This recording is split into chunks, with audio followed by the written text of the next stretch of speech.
MorningLine, thanks for joining us. And we are talking this morning, as you see, about human sex trafficking. The number 737-7587 with 615 in front of it. Of course, if you want to join in the conversation with us, is Margie Quin. She is special agent in charge of a bunch of stuff. Okay, but we're talking human sex trafficking. By the way, when we talk about human trafficking, you also crack down on human trafficking if it relates to labor. Let's say someone being sold, shall we say, into slavery, right? Is that kind of what it's like? Right, or forced into some sort of domestic labor. That could be agricultural, it could be domestic servitude.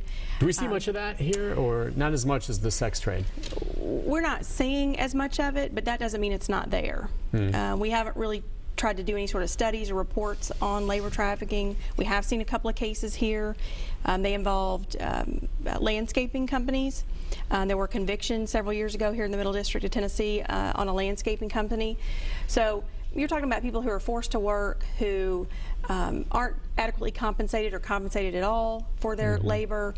Their movement is restricted. They're separated from their papers. Many of those are in our immigrant community. I was going to say some of them are the undocumented immigrants that are here? Absolutely. Yeah. Much more so than sex trafficking. Okay, right. I've got you. Now, just to follow up on the last caller. So, for instance, if we have Cindy working in a bar these days, right, and she sees the same type of thing and suspects it, and I guess it probably still can occur in these bars and these hotels. Right. What should she do, or how would the response be different than what she ran into in the 80s? Well, today she has resources like the Tennessee Human Trafficking Hotline or the national hotline to Beres.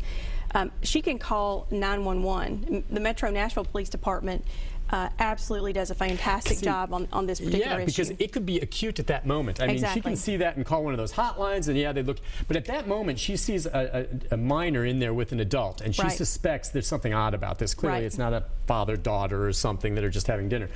And she wants to call, and let's say at that moment is the chance you guys or the Metro PD is going to have a chance to maybe stop this and rescue this girl. Right. So how quick can the response be? And I understand. I mean, they're burdened by a lot of things right now, law enforcement. Right. But the victimization of our children. Oh, it should be a priority. But how quickly can they get there? How quickly do you think you can get there? Well, she calls and says, "Look, there's someone in here, and this guy's got his hands all over a girl that I guarantee you is 14, and they're drinking in a back here, and it just doesn't look right." Well, I think that depends on what department or where you are in our state. Okay, yeah. You know, in Metro Nashville, they can probably get somebody to you in 3 or 4 or 5 minutes. Yeah. That's going to be their response time. In some of our larger counties that are less densely populated, not as many law enforcement officers, their response time could be, 7, 8, 10 minutes. But a pretty good response time, I think, generally. On a crime like sex trafficking. Okay, and do people have a responsibility, not just ethically or morally, but legally to report it? If a first responder suspects human trafficking or suspects child abuse or child sex abuse, they are mandated by law to call either the Department of Children's Services or the chief law enforcement officer in that particular county. In other words, they can notify law enforcement or the Department of Children's Services. So they need to notify, and then at that point, if you do, what degree, and people are going to want to know this because unfortunately too many people don't want to get involved, what degree of involvement will they have after they report it? Is this something where they could be brought back and maybe be asked to testify or something along those lines? They absolutely could. I mean, that's just part of the responsibility of doing this. You're doing the right thing. But you can call and report it, but that's your legal duty to do so. It absolutely is.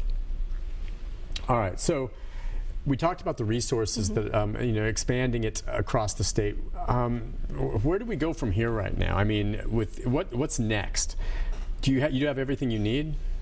No, we never have everything we need. Well, you always need more money, don't you? It's money. Well, you want more money, don't you? We need more people. Okay.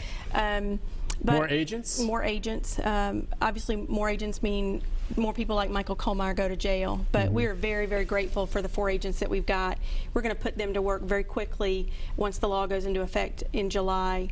We're going to develop curriculum specific to the type of industry that we're training. In other words, curriculum for health, curriculum for education, curriculum for law enforcement, because their job responsibilities differ vastly. So we're going to develop that curriculum and have it rolled out by January 1st of 2016. That's our responsibility under the statute. And then that's where you're going to start training everyone with that so they know what to look for. Exactly. Now, you said when that one call that you had the girl presented with the STDs at the hospital, and she was also psychotic. Are drugs almost always involved with this?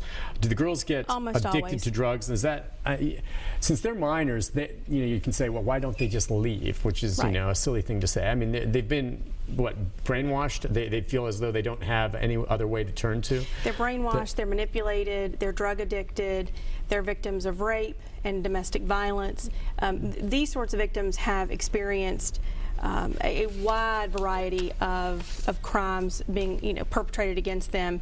They are in an extremely delicate psychological state when you get them. They are physically assaulted, almost always victims of rape. They have treatment issues and resource issues that are vast. And luckily we have some great nonprofits in this state who are delivering great treatment and resources for victims. Our victims do not have an equal opportunity no matter where they're recovered. In other words, there are some huge gaps in our state for services and treatment, but in Middle Tennessee, in West Tennessee, in Memphis, in Chattanooga, we've got some really great resources available for victims. All right. See, and I like the idea of the rescuing of them and then the arresting of like this Kohlmeyer fellow. Right. Okay, but then I'm wondering now, how do you go about getting the folks that are in control of these girls that have their stable? And give me an example. I mean, for instance, so.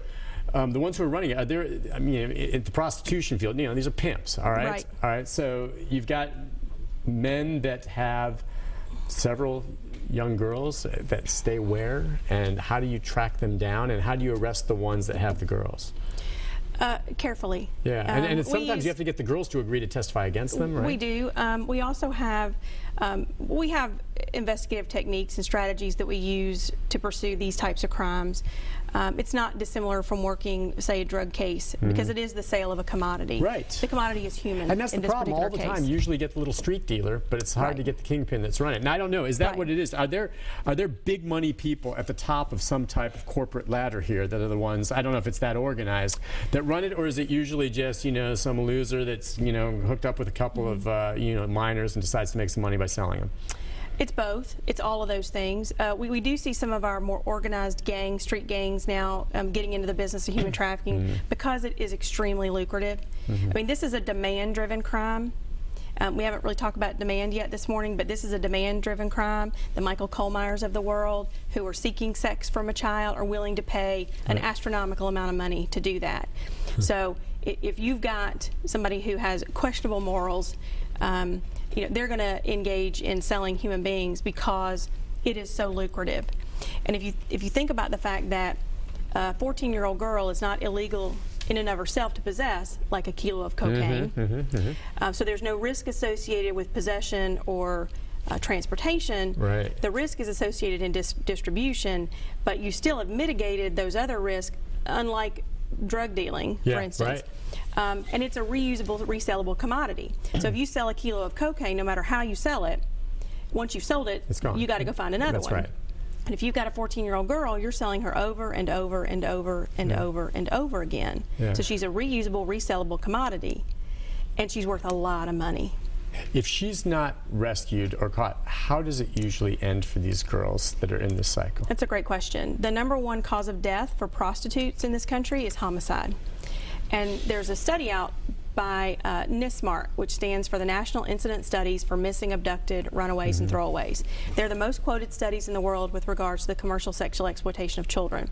And what NISMART tells us is that the life expectancy of a child once commercially sexually exploited is 7 years. 7 years. 7 years life expectancy once they're commercially sexually exploited. And they usually will die of a homicide or suicide? Or suicide, yes.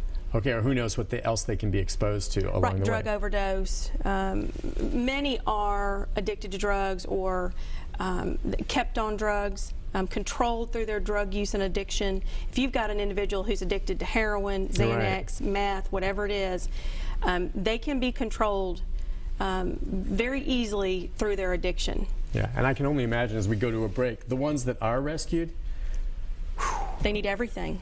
Yeah, you think they're going to be messed up for a while. They're going to need a lot of help. We'll take a break on that note. We'll be back with more in our final segment right after this. Stay with us.